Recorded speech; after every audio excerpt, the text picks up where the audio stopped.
começar com você fazendo assim uma avaliação da experiência que você teve na exposição A Amazônia, do presente e do futuro, do Espaço Cultural Luciano Bastos, onde teve muita interatividade, com um público diferente. Sim.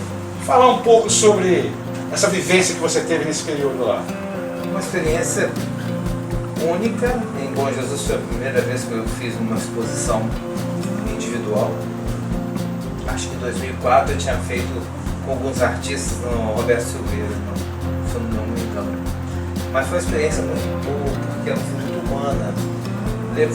Os professores levaram os alunos, a gente interagiu com os alunos, interagiu com os professores, muita gente perguntando, muita gente com dúvida, inclusive depoimento de indígena, falaram das línguas, a gente estava falando de como eles viviam, sabe? A gente tem ainda um pensamento diferente sobre o indígena. Muito superficial e permeado de preconceito, né? É aquilo que a gente estudou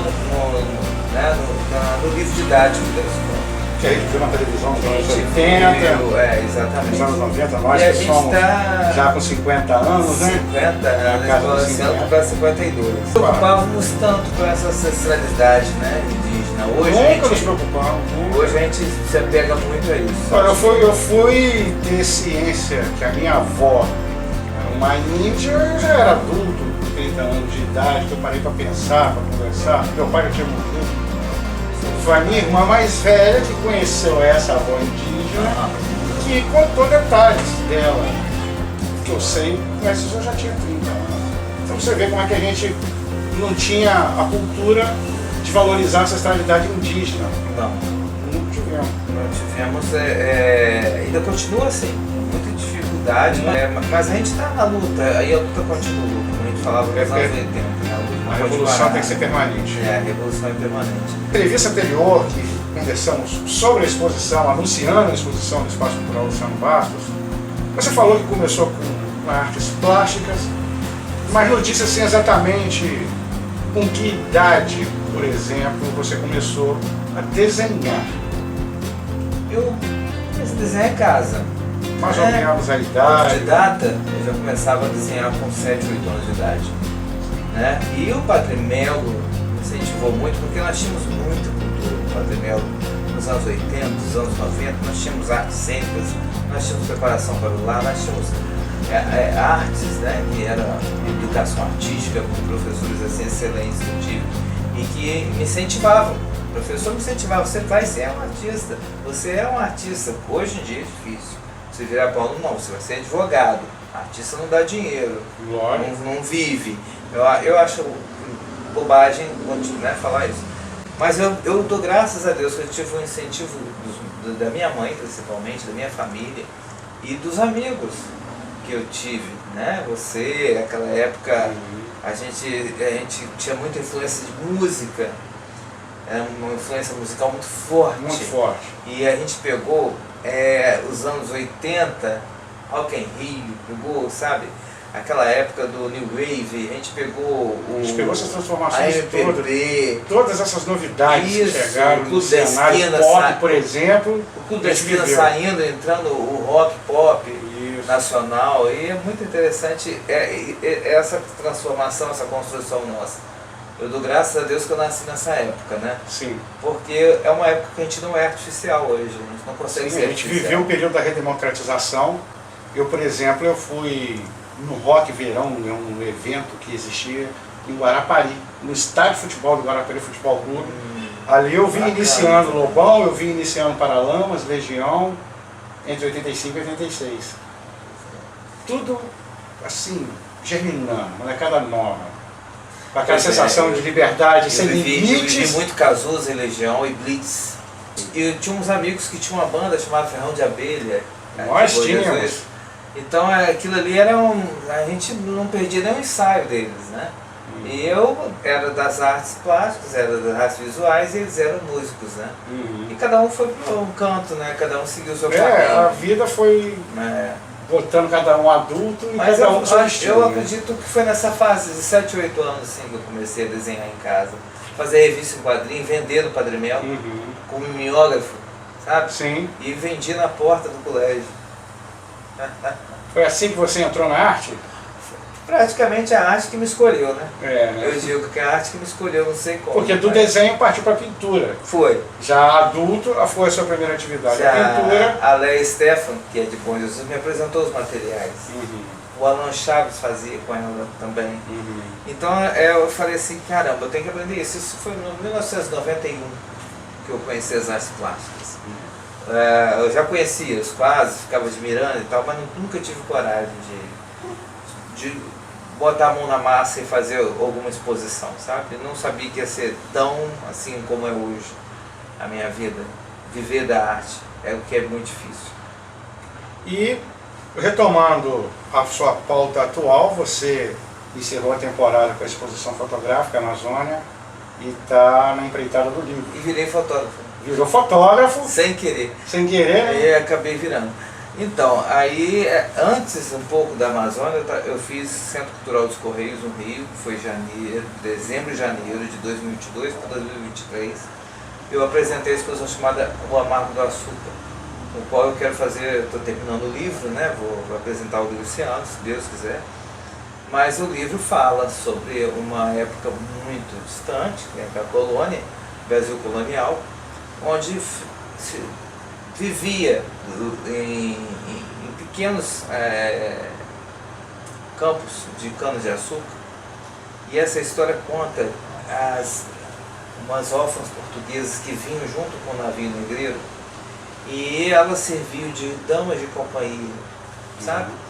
E essa história foi pouco contada, e eu um pouco ficcionei ela um pouquinho, sabe? Botei um pouco de ficção e um pouco de realidade, por ser historiador também.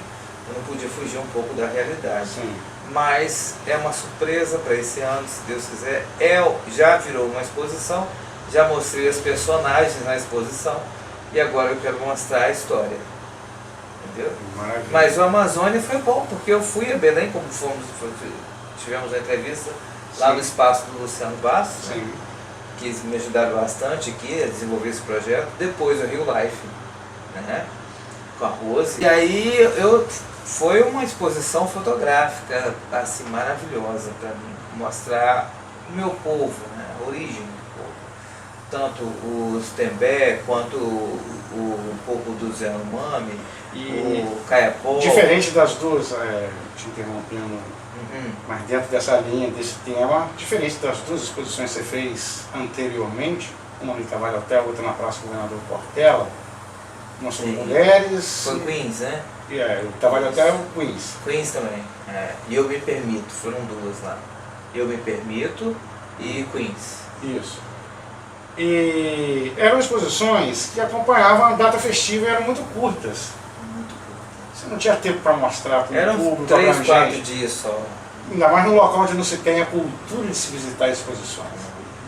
Diferente dessa experiência que você teve no Espaço Cultural Luciano Bastos, que ficou um período bem maior. Eu não gostei das exposições fotográficas que eu fiz aqui, em Bom Jesus. Exposição fotográfica, né, feminina e tal.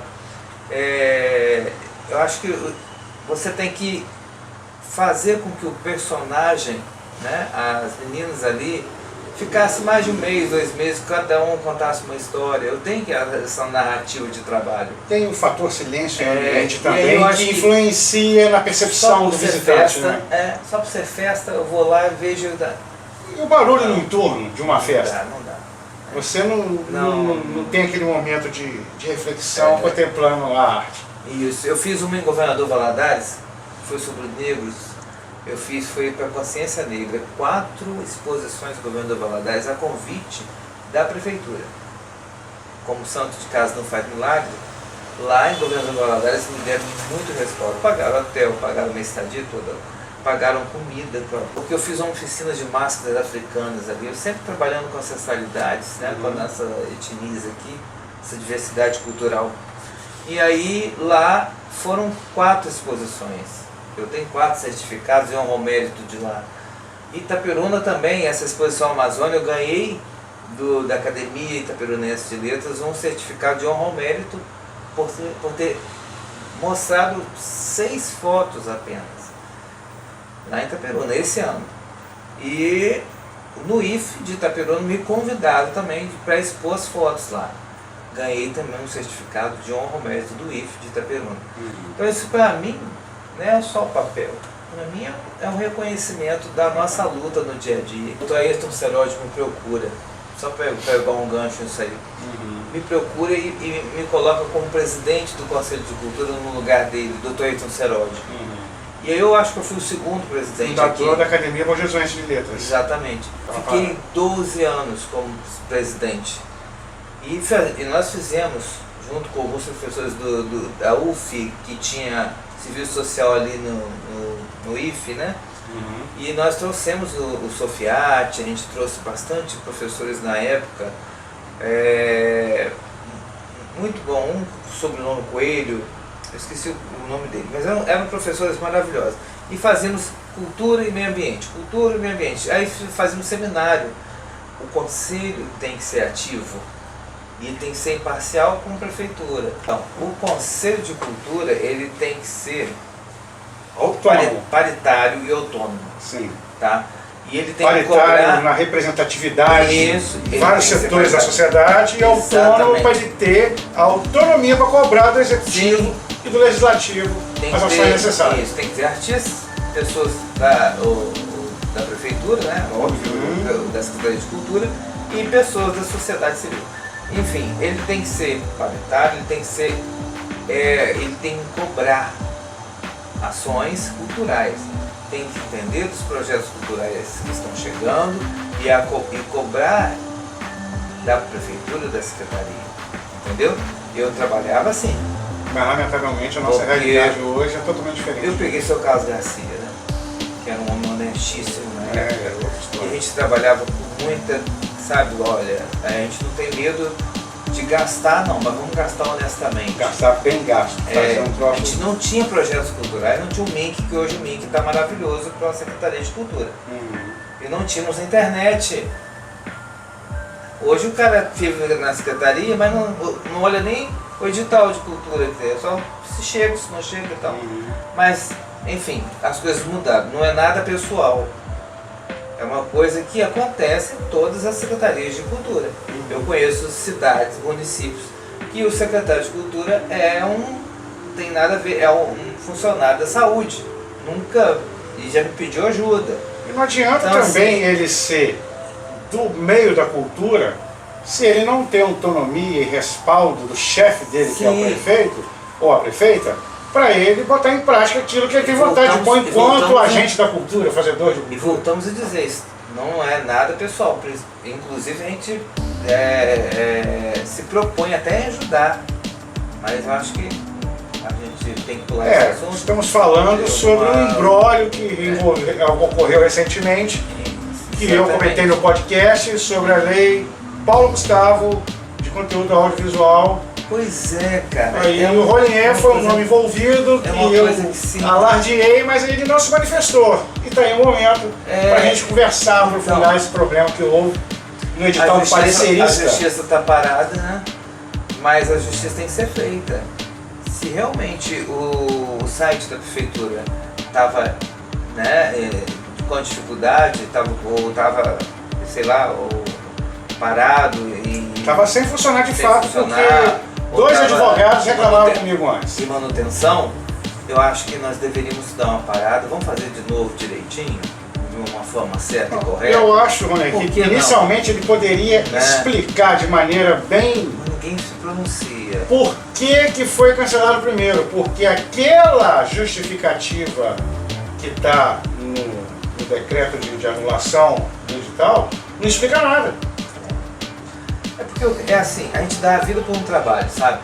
Dá a vida, eu costumo dizer que a gente dá a vida por um trabalho, porque a busca do artista é pela essência.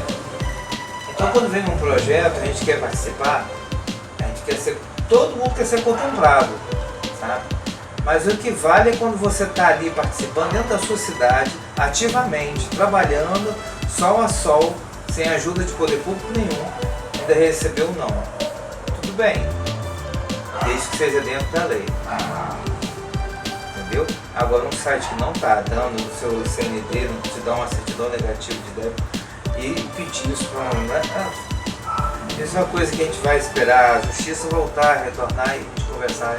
Ele tem que esclarecer por que anulou o primeiro edital. É como se eu fosse na sua casa e te cobrasse uma dívida se você Explicou, não estivesse comigo. Porque o primeiro edital, o Aninha foi o primeiro colocado.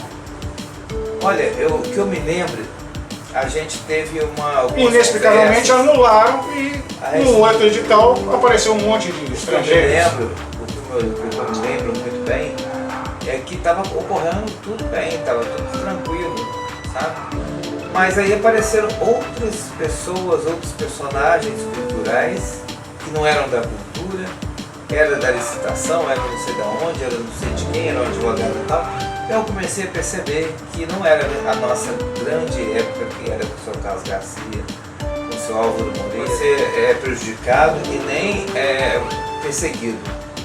Nunca aconteceu isso na minha vida como artista plástico, como fotógrafo, como fazedor cultural. Aqui, nessa gestão, eu não sei. Mas eu não quero ter a impressão de perseguição, porque isso é horrível, né? E 2023, então, foi um ano multifacetado, né? Explodiu no ambiente cultural bojesuense o fotógrafo e encerrou o ano como produtor cultural do Rock das Montanhas em Rosal. É a segunda produção musical que eu faço, né? 4 Estações foi na festa de agosto que eu fiz lá, que foi em homenagem ao Renato Russo, ao disco 4 Estações também, né? Que estava completando 36 anos. E agora a gente entra nos 5 Estações da Legião Urbana. É um projeto bem bacana, com os músicos, né, daqui da região, alguns que participaram do Rock das Montanhas. E o Beto, lá de Rosal, Altas Horas do Bar Altas Horas. A gente foi conversando lá, um bate-papo, vamos fazer um festivalzinho, porque já tinha acabado o relatório final e ficou vamos fazer essa alguma lacuna. coisa. Ficou essa lacuna logo depois do festival. Aí decidimos fazer em dezembro. Dava tempo pra gente organizar as coisas, né? 3 bandas muito boas, que eu gostei muito, que ajudou um pouco o Rosal, né? E aí a gente decidiu fazer, com 2, 3 meses a gente já tá com tudo pronto. Eu acho até que vale a pena considerar a hipótese de fazer o Rock nas Montanhas itinerante. Pois é, a gente pode subir, né? Continuar ali na região serrana, Pode continuar. Pirapitinga, por exemplo, Não tem, né? ele é um dos melhores locais para fazer esse tipo de evento, porque a Praça de Pirapitinga não tem nenhuma igreja. Não tem tradição de parar para esperar a missa. Verdade. Igual acontece em Calheiros e Verdade. Rosal. Verdade. Entendeu? A gente não tem. Tem aquele cenário bucólico histórico que é lindo de Pirapitinga. Calheiros Mais também, bonito. né? Calheiros pode fazer no campo de futebol. Tem bar, estrutura de bar, pode A chamar gente leva, né? As Sim. pessoas vão. Na Barra atrás Pirapitinga do pode fazer no campo de futebol também. E comerciante de lá que quiser montar uma barraca, um isopor. E o projeto Amazônia espero que continue esse ano. A Real Life me ajudou bastante. Nossa, a Real Life é maravilhosa, você trabalha lá. Eu acho que a gente tem muito o que fazer dentro da nossa área, da nossa região aqui. Com a ajuda da Rose, com a ajuda sua de divulgação também, que eu agradeço demais, porque se não fosse vocês, eu não teria percorrido, feito esse percurso com essa exposição. E muita gente começou a ver o indígena com outros olhos, sim, com certeza. Mas valeu muito a pena. Então estamos aí encerrando o Primeiro momento. Começamos agora 2024 com novidades. Se Deus quiser.